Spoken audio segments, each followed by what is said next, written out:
Ochai Agbaji played 122 games for Kansas over his 4 years with the team, starting 116 of those games, and steadily improving statistically every season. He contributed to a Final Four run his freshman season and was the top scorer for the national championship winning team this past season. Agbaji wasn't too highly touted coming out of high school. He was a 3-star recruit and the 145th ranked prospect per Rivals.com. But he did a good job at Kansas of developing his game. He is now being looked at as one of the top 3-and-D wing-type players in the 2022 NBA draft. These types of players are almost always in high demand in the NBA, and this skill set should push a team to draft Agbaji either in the late lottery or just outside of the lottery.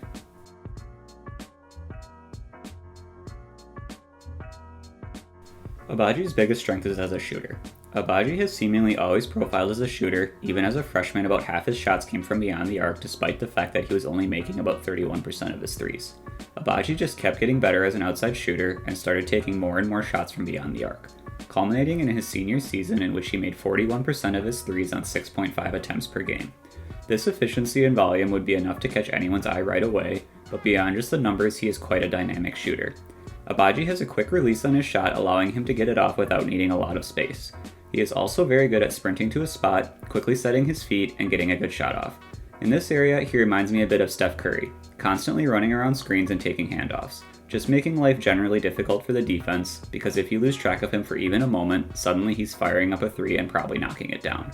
Sometimes even the best shooters in college take a bit to adapt to the NBA, but I'm confident that once Agbaji gets comfortable, he can be a deadly shooting threat at the NBA level.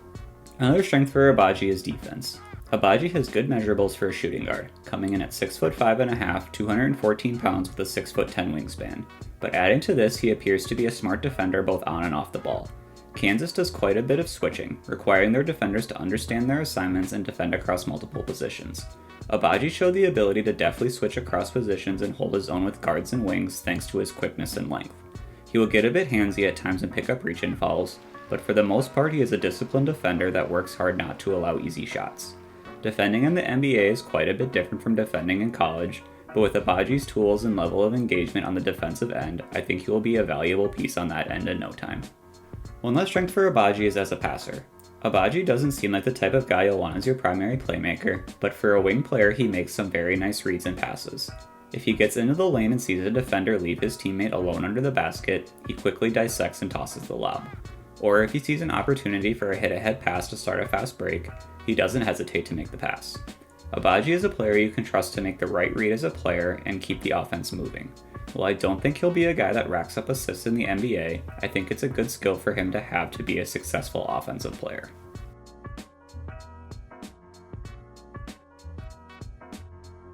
One weakness for Agbaji is scoring at the basket. Agbaji is kind of a strange player in this regard because he flashes some really nice athleticism catching lobs or dunking in transition, but in the half-court attacking the basket, he seems much more ground-bound. This in itself isn't necessarily a bad thing, but he doesn't have the best touch at the basket either. There are just times where it seems he gets sped up a bit and doesn't have the necessary touch to finish at the basket. He compensates for this by working in a floater which he has relatively okay touch on, but it does seem he will fall in love with that shot a little too much at times, and he certainly isn't Trae Young when it comes to efficiency on floaters. Overall, Agbaji is going to be the type of player that gets most of his points outside of the paint, at least at the start of his career. Another weakness for Agbaji is his handle. To be clear, Agbaji is a decent ball handler. He can certainly bring the ball up, attack a closeout, or get downhill off a handoff. He's a speedy guy and a fluid athlete even with the ball in his hands, but he does get a little loose with the ball at times, and I don't think he's the most dynamic ball handler either. What I mean by that is, while he can attack a closeout just fine, if a defense puts more pressure on him, I'm not sure he can break that down very well off the dribble. Agbaji can still be a very effective offensive player without an amazing handle, but if a defense really wants to take him out of the game, I think it can be done. That being said, Agbaji was one of the top, if not the top offensive option at Kansas, and may have been asked to do more than he should have been. It's entirely possible that in the NBA this weakness won't be on display much because he'll likely be the second or third scoring option most of the time he's on the floor.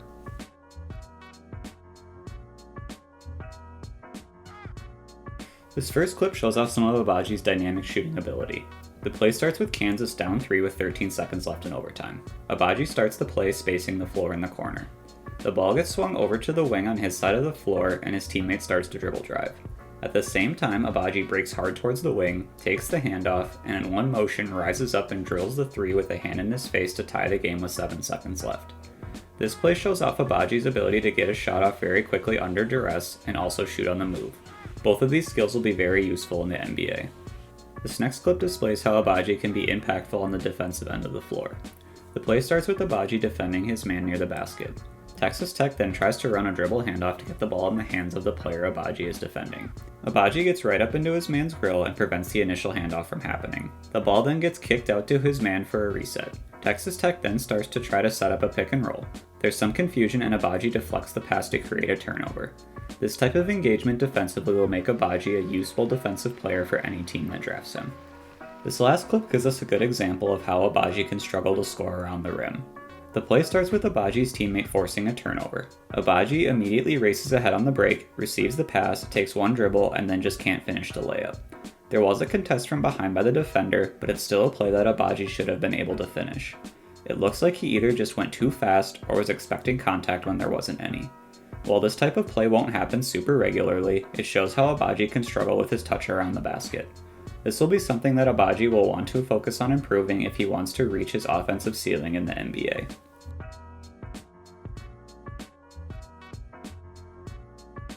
Ochai Agbaji looks the part of a prototypical 3-and-D wing and might be a higher draft pick in any other year.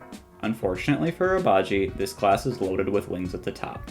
But Agbaji still looks like he should hear his name called in the mid-first round and has shown over the years that he is willing to put in the work to continue improving. It's entirely possible that a couple of years go by, Agbaji improves a couple areas of his game and pushes for some all-star consideration. But I think the most likely outcome for Agbaji in the NBA is he proves himself to be a valuable role player that provides floor spacing and good defense to the starting group, or as one of the first guys off the bench.